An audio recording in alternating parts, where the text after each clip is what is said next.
Aleluia. Abra sua Bíblia na primeira carta de Paulo aos Coríntios, no capítulo 15, e vamos ler alguns textos.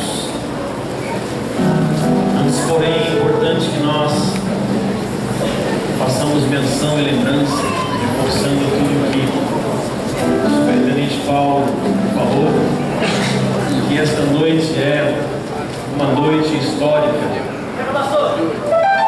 E você de repente tem um senso de história, prestigiar momentos históricos, sabe a importância de fazer parte deles, você deve estar muito feliz. E a coisa boa é que tudo isso está sendo registrado. Que hoje nós estamos sendo introduzidos ao primeiro bispo brasileiro da Igreja de Deus no Cristo.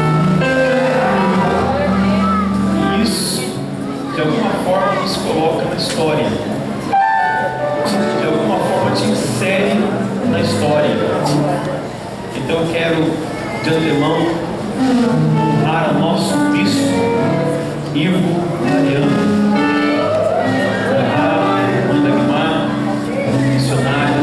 Pastores, minha esposa, Zé, enfim, a todos os presentes nesta noite. Dizer que é um privilégio estar aqui e poder fazer parte de tudo isso. E declarar que eu acredito de todo o meu coração. E eu creio que isso é um sentimento profético, ele tem um teor profético. De que nós estamos entrando em uma nova etapa. Vou usar aqui um termo que os teólogos, por favor, não me entendam mal. Uma nova era da Igreja de Deus em Cristo no Brasil. É um novo tempo. E Deus fará grandes coisas. Eu acho que você não está feliz com isso, não. Deus fará grandes coisas. Deus fará grandes coisas. Bispo Ivo Mariano, obrigado, precisando de carinho, de atenção, de cuidado para conosco e pela forma nobre como você galgou essa posição, porque muitos lutam por posições. Na escola que foi vista, que o Senhor não lutou por posições, lutou pelo reino de Deus. A posição veio por consequência. Nós te louvamos em nome de Jesus. Você pode louvar o Senhor.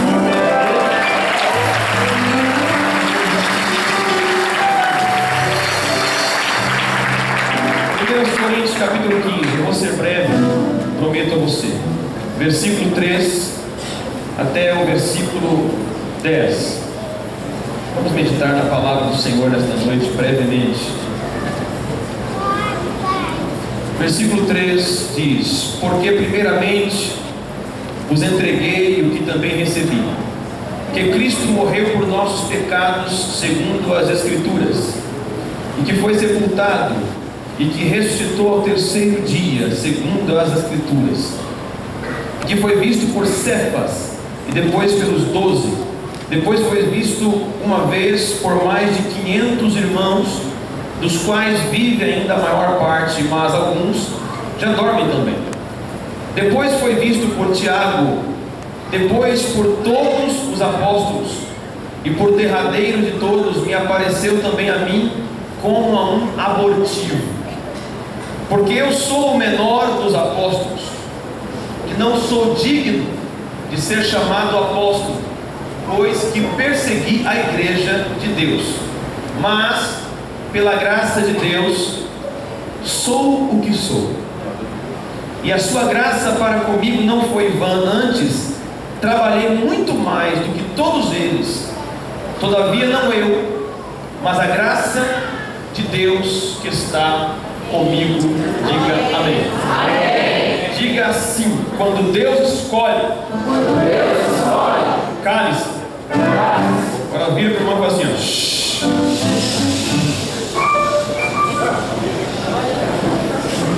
Existe um critério diferenciado de Deus para escolher, diferente de de todo o segmento institucional que nós conhecemos, onde os critérios são baseados na mentalidade deles.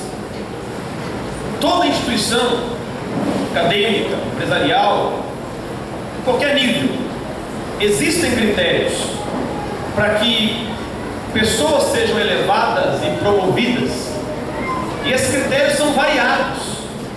Mas o que nós temos que entender como igreja é que, por mais que esses critérios pareçam, no senso comum, justos, nem sempre eles condizem com o ideal de Deus, porque a forma de Deus escolher é completamente diferente da forma humana de escolher. A maneira como Deus visualiza ou pesa em sua balança a justiça é completamente diferente da maneira como eu peso, como você pesa. E de repente você está em uma instituição há tantos anos, numa empresa, numa faculdade, você está ali e você espera uma elevação, uma promoção, mas alguém de repente chega depois de você e galga aqueles degraus antes de você, e você se frustra, se decepciona, porque você tinha um critério, você tinha um senso de justiça que dizia: eu merecia, eu era digno de receber isso. Mas se você entendesse os critérios de Deus, o que isso é impossível, mas pelo menos aceitasse, você saberia que Deus, para escolher, Ele contraria completamente os padrões humanos. Deus, para escolher um homem, uma mulher, Ele contraria absurdamente, paradoxalmente, a nossa ideia, o nosso conceito, o nosso pensamento. Então você está ali na faculdade e alguém está na posição de líder de classe, e você quer aquela posição porque você tem algumas qualificações que supostamente fazem com que você mereça aquilo, mas seu tempo não chega. Agora, aqui está um apóstolo Paulo, que escreve um texto que, se você olhar desapercebido, parece que está sendo hipócrita, porque na primeira metade do que eu li, ele demonstra uma humildade, dizendo que ele chegou depois, que ele era o menor dos apóstolos, que ele era alguém que não era digno de ser chamado apóstolo porque havia perseguido a igreja de Deus. Então aqui você vê a humildade do apóstolo, mas de repente parece que ele muda o tom, parece que ele muda o tom e começa a falar que ninguém trabalhou mais do que ele, ninguém fez mais do que eu, mesmo sendo o menor, fiz mais do que todos eles, e olha que eu cheguei depois como um abortivo. Diga abortivo. Abortivo, dentre muitas traduções, podemos dizer que é aquele que nasceu antes do tempo previsto. Nasceu antes do tempo previsto, antes de 1 ano, 2, 15 ou 20, mas nasceu. A ideia de Paulo implícita aqui não é menosprezar os demais apóstolos, dos quais ele respeitava, mas é dizer que Deus não observa padrões humanos para escolher um homem, porque no exato instante em que Deus escolhe Paulo, ele estava trabalhando, mas não em favor de Deus, trabalhando contra Deus. E Jesus vem a ele, aparece e o chama, e no mesmo instante já determina a grandeza, a dimensão do ministério dele. E quando humildemente ele vai até Jerusalém para buscar orientação daqueles que eram chamados os pilares da igreja, Gálatas 1, ele não encontra aquilo que esperava. Então, em dado momento, ele fala:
que perseguia a igreja. Não é essa a história de muitos aqui presentes.